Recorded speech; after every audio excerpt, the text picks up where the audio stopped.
So, today we're talking about K-12 education. The Speaker Fahey, Senate President Wagner, and I all recognize that we are at a critical moment for our state's education system.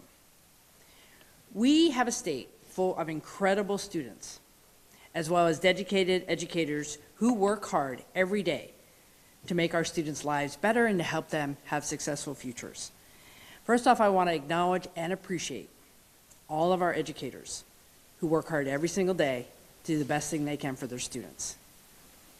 But the data is clear. Oregon schools are lagging behind other states, and we're here today to propose a path forward to help more. Two things are true. Our K-12 schools need more resources to give students the best shot to succeed, and they need to be held accountable for student performance. I've already proposed a record $11.3 billion state school fund investment and have a bill in the session to more predictably calculate school funding needs going forward.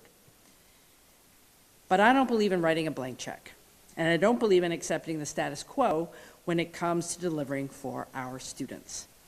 Oregon students deserve more. That's why I have a bill this session with the collaboration of our legislative leaders that makes sure our K-12 investment is actually moving the needle for student outcomes. And I want to thank Speaker Fahey and President Wagner and a lot of legislators who have been tremendous partners in developing the legislation. We're going to give education leaders and Oregon families better visibility into how our students are doing. We're going to make sure that school districts are regularly checking in on outcomes so they have real-time information on what works and what doesn't so they can adjust when needed in the best interests of their students. And when things aren't getting better, I believe it's on us to lean in, get involved, and work with the school districts to get them on the right track. In my conversations with educators and local leaders, a reoccurring theme is the challenge that districts face from extensive reporting requirements, grant applications, and other requests from the state. It stands in the way of doing what they want to do, which is give our students the education they deserve. So in addition to legislation, we need to do a better job focusing our Oregon Department of Education to help our educators and our school districts. We want to give those schools time back to do the work they need to do. So from my end, the Oregon Department of Education, in addition to the legislation, will be holding up their end of the bargain to take specific administrative actions so they can better support districts doing their job. The bottom line is getting public ed is one of the biggest promises we make to Oregonians. Students and families rely on us to make sure the money we spend goes to a high quality public education that we know works. And the public has been clear. They believe schools must set clear, data-driven goals to improve student outcomes, and that the state should provide guidance and support for districts that need help. So today, as we introduce this legislation, our goal is to support our students and our educators in making sure we get the most out of the investments that we have in our K-12 schools to get the job done. So thank you, and with that, I'm going to pass the mic over to Speaker of the House, Julie Fahey. Thank you, Governor, and thanks to everyone for being here today as the Governor, the Senate President, and I introduce House Bill 2009 and Senate Bill 141 to renew Oregon's K-12 accountability system. Over the last few years, Oregon has made significant investments in our K-12 education system, but our student outcomes remain amongst the lowest in the nation. That is unacceptable. It's unacceptable to the Governor, the Senate President, and I, and it's unacceptable to educators, families, and administrators all around the state. Our teachers are doing incredible work, often in difficult circumstances, navigating the lasting effects of the pandemic and increasing student needs beyond the classroom. They need and deserve our full support. And that is why strengthening our accountability measures is so critical. These reforms that we are proposing will ensure that school districts receive the resources and the support they need so that teachers can deliver the high-quality education our students deserve. House Bill 2009, along with its companion, Senate Bill 141, will help ensure that as we invest more in our schools, we will see improvements in student outcomes. And we can't afford to wait. We need to be very clear-eyed about the challenges facing Oregon's K-12 education system And we need to treat the current situation with the urgency it demands. We need genuine accountability and real results for our students now. Oregon students cannot wait for us to get this right down the road. That is why I've made education accountability a top priority in the Oregon House this session, alongside other proven strategies like targeted summer learning programs and research-based early literacy efforts. Oregon's future depends on the choices we make today. House Bill 2009, which will have a public hearing later this afternoon, is about building an education system that is innovative, accountable, and effective, one that truly delivers for our students. Thank you so much.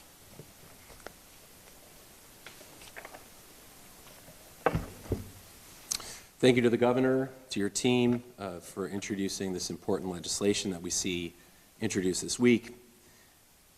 The issue of education is the reason I'm in the legislature.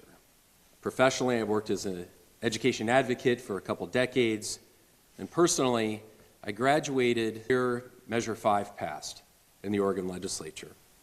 And I've just, like so many people, have done every role: a student, a parent volunteer, the site council, the school foundation, running and serving on a school board. This is personal to me. I have 4 kids that I've sent through the public schools, and both of my sisters are teachers in our public schools.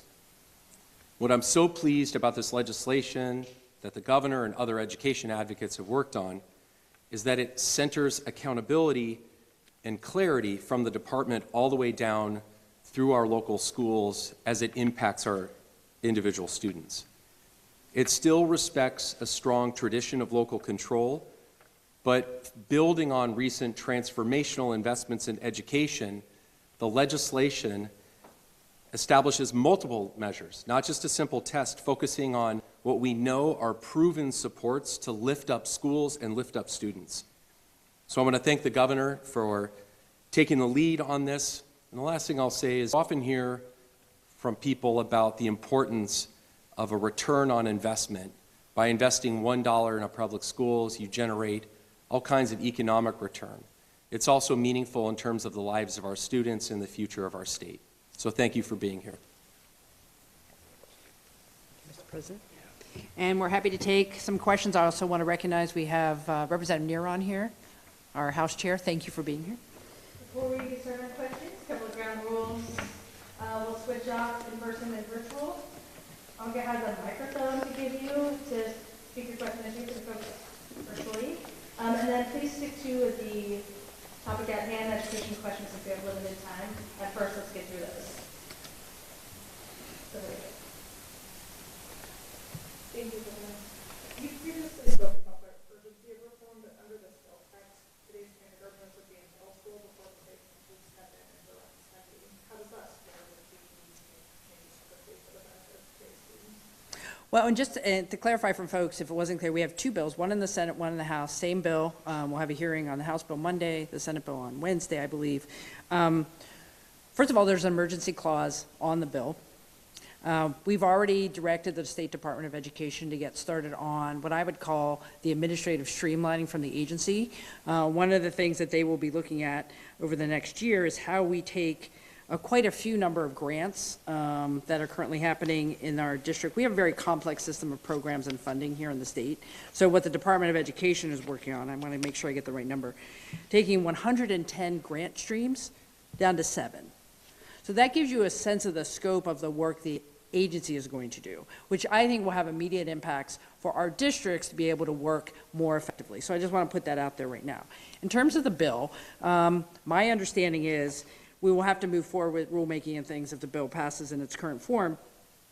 But the idea that if we are setting goals for our districts that are based primarily on what the Student Success Act community plans already say they should be focusing on by adding a couple metrics on top of those 5, we're sending a clear message to our districts on day 1 that they are going to be held accountable to those metrics that were also in the Student Success Act, will now be for the entire set of funding that comes to the schools. Mandatory technical assistance could happen as early as the 2029 school year. And if districts are still not succeeding, actually having impact on the way they spend their dollars in the 2030 school year. Now, I hear what you're saying, that that as soon as we can get at it, we are getting at it. And I don't think the bill should be seen as that is the sole piece that's happening on accountability. But you do need to give a ramp for districts to know what those performance expectations are and to get to that. What I think we're going to see from school districts on day one is a response to knowing what the new expectations are, and they are going to start moving accordingly right away. So I wouldn't get hung up on when the timelines actually go into effect, because I think this will show response from districts on day one. I don't know if either of you want to mention anything. Yeah, I was, after we passed the Student Success Act in 2019, I was actually the chair of our local school board when we went through the initial outreach and implementation that was required in the legislation.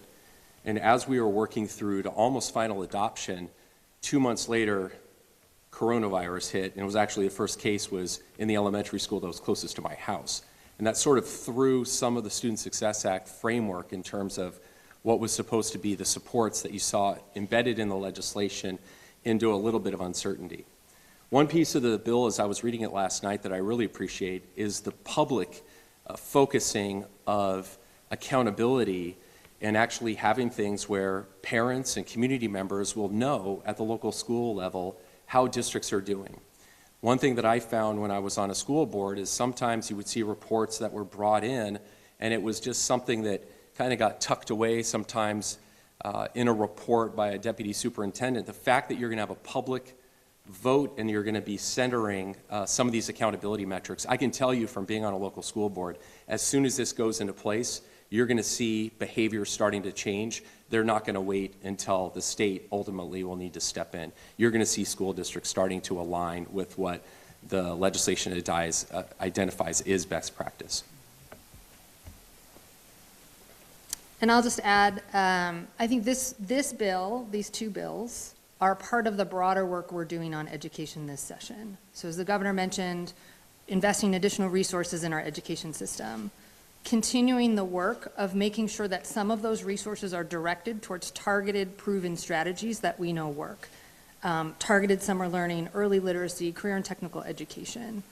The work around the accountability system, and then the work the governor referenced around streamlining some of the reporting responsibilities and grant applications for our districts. So that's the holistic picture. On the timeline specifically, I would say, so I was the co-chair of the Accountability and Transparency Subcommittee of the Student Success Committee in 2019. And the intensive support program that we designed and funded through the Student Success Act, we have our first cohort of districts that are going through and have gone through that program. And I think we've learned a fair amount about how those intensive supports are working in those districts and what we might need to do a little bit differently. And so I envision that as sort of a pilot. We're working with a set of districts, including Reynolds in the metro area, and looking to see what we're doing that is working. And so before we expand the program or expand the authorities in it. So I think we'll talk in the hearing this afternoon about timelines and what's exactly right. But to me, we should prove that that program works, which I think we've done with this first cohort, and then before we expand the authorities. I have a question from Tim Kitadamo with News/12 in Metro Oregon. How will introducing this legislation help reverse declining test scores, specifically in rural and low-income school districts? Well, this is all designed to see higher performance from our students. That's why I focused in 2023, and we continue to focus on early literacy because our reading proficiency is not where it should be at third grade and fourth grade and fifth grade. So we're focused on that. And as the speaker said and the Senate President said, we're not starting from scratch. We are reforming what we have, making it stronger and adding to it. And when it comes to the outcomes for our students, we're seeing more focus on instructional materials. We want to make sure that we have more evidence-based materials, that all the districts are using them. There's also a call for more assessments during the school year that are in real time. I know there's a lot of frustration with some of the testing we do because it's a big test that happens and you don't see the results until even after the end of the school year. I am proposing further support for our districts to use these interim assessments where during the school year, They're getting real-time understanding about where their students are so they can continue to work differently throughout the school year. So you're not waiting and catching up, you're continually evaluating where your students are. And remember, there's also a lot of testing that just happens in the classroom without an additional set of assessments. So we all believe in, I think, continuous improvement with our students. We're not going to stand still. We're going to build on what we have and keep adding to the toolkit that districts can have to help their students get to the learning levels that we all know they can achieve. Hi, Natalie Pate with OPD. I have a clarifying question and then a broader question, if you will entertain it. The clarifying question, I hear what you're saying about getting more bandwidth for OD to be able to do this work. Can you clarify who does the assessments and the coaching for the school districts? Well, one of the things that we want to make sure the district has is the capacity internally, whether through contracts or with, folks in either the agency or with the education service districts, having the skill set to provide that type of coaching for our districts. We're not there completely yet, but as Speaker Fahey was mentioning, there has been some development of that as we've done the Student Success Act performative reviews. So we're going to build on that. We want to make sure that both the state and regional partners like our ESDs have what they need. And internally at the department too, there's a new deputy leader there who's focused on operations. We know the agency has to step up their game as well, and we're focused on that. Thank you. And then my second question, speaking of the existing intensive programs, my understanding is about a dozen school districts have qualified for it, but only 4 have done that opt-in. So in terms of the carrot-stick analogy, if you will, these proposed bills are not punitive in nature. They're not removing funding or firing teachers from these metrics, but it does seem like you're trying to give a little bit more teeth to existing programs. Can you speak to the tone of these bills and what your intentions with that? That intentional and intensive technical assistance will no longer be optional under this bill. It will be mandatory at a certain point in time. I just have one question here from Joanna Ho at the Land Week. What benchmarks will the state use to identify struggling districts, given that most districts report less than half of their students as proficient in reading, math, science? Is individualized school or district intervention the correct strategy forward when the data shows the majority of kids in the state are struggling to keep up? Well, I think we have to work with our districts. That's where families and students know their educators, know their local school board members. That is the foundation of what we have to do here. I would consider this as a new partnership with our school districts that is a lot more clear on what our expectations are and what our accountability tools are to help them achieve the performance that they all want to have. Everybody wants to see our students succeed. In terms of, what was the other half of that question? So is individualized or school or district intervention the correct strategy forward when the data shows the majority of kids in the state are struggling to keep up? I do think we have to work with our individual school districts. I think to the first half of that question about once the bill is passed, we'll be working with the State Board of Education for the rules that will answer some of the questions on how we determine the targets that we're asking our districts to have. But what I will say is we do have some districts in the state who have fully embraced the metrics under the Student Success Act. And yes, there were delays because of the pandemic. And you have some districts who are saying, I understand the 5 metrics that were in the Student Success Act. We have been embedding that in all of the work we're doing across our district. I want to make sure that a low-performing district could at least get to as good as the highest-performing district in the state. So we're not just going to pick a number out of the air. We want to make sure we can get, if one school district in the state can do it, I believe the rest of them can do it as well. I think it's something like 85% of most district costs are personnel and fixed expenses. How are you prepared to, if, a significant number of school districts go to the worst case scenario and the state comes in and controls 25% of the budget, what's the plan for negotiating those desires and contract obligations?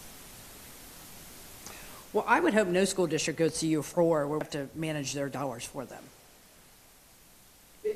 But that is, I mean, like if we have districts who are completely not making it, that's the ultimate, stick that we would have. But I think it's more about saying we're setting expectations, we're providing assistance. We want all of our districts to get where they need to go. I'm not sure if that totally answers your question, but. Well, the other one that sounds like that is, there's not a universe in which you imagine a quarter of Oregon schools going to a 25% control by the Department of Education. But let's say a school district does. I guess, what are the guardrails or what's the plan for going in? 85% of their district costs are personnel and fixed costs. How does the state really have teeth control a budget that's contractually obligated before we get there? Well, I think most systems in the state that provide direct service, and that's what our schools do, is very much focused on the people who do the work. Our goal is to support our educators to do the best job they possibly can, to work with our administrators in these districts to have the best planning they possibly can. I don't believe that the dollars spent on salaries are somehow external to actually getting outcomes for our students. This is about how do you plan as a district to utilize every resource to march in one direction to get the best outcomes. And that is about mobilizing all the available dollars, including, folks are getting paid to do a job. We want to make sure they are clear about what they need to do and support that. In addition, though, we've been trying to do some additional dollars on early literacy for more training. Summer's really important. Those are the additional add-ons there, which I think are very clear that those things also have to help those districts. So we're all committed to that as well. All right, one last question. There's a lot of parents and some teachers who would say, look, we test enough. Instead of focusing on the testing, we already know we have difficulties and we're not where we should be. Why not focus on some of the problems that are causing this, such as absenteeism, some of those kinds of things where smaller class sizes, for example. Why not focus on the problems we know are there and put the money towards those problems that end up resulting in, if not being able to learn what they need to know? Well, I don't think it's all about testing. I mean, one of the metrics in the Student Success Act was regular attendance. And I've been talking about attendance and chronic absenteeism. If we don't have students in the seats, they're not going to learn. So attendance continues to be one of those metrics. We're adding a metric for kindergarten assessment, K-2 attendance, because we know if students are attending, particularly in those early years, that sets them up for future success. That's not an assessment issue. But I think we would all agree that we have to have some method by which we know if we're succeeding. And what we have in our bill is focusing on those more periodic assessments within the school year that gives real-time information. I will agree. I think our SBAC assessment that is done once a year and it's required by the federal government and you don't see the results till after the school year has to be reconsidered. But right now we're not focusing on that. We're focusing on, can we get different assessments? And a lot of districts are doing this now. We'd like to see consistency across the districts with these different types of assessments that are actually providing better information in real time. I don't know if you... Yeah. I agree with that. I would also say that, reiterate the point that the outcome metrics in the Student Success Act include attendance, they include four-year high school graduation rates and five-year completion. So those are important measures of success that are not linked to test results. And I also want to make the point that test results can be an important indicator for us of what's working and what's not working. I would highlight in the Bethel School District in my community had an amazing 7-week intensive summer program last summer focused on kids between kindergarten and third grade who were struggling with reading. And it was a literacy-focused intervention. And they partnered with educators at the University of Oregon to track the reading performance on tests for the kids who were eligible for that program and didn't attend, and the kids who were eligible and did attend. So they will be able to say, did this 7-week intervention really work? If not, what do we need to change about it next summer? If it did work, how can we get more students participating, and how can we replicate that program all around the state? So I do think assessments can help us figure out what's working and what's not working, and where do we need to make some changes. All right. Thanks, everybody. Watch the hearing. We appreciate you all. Thanks.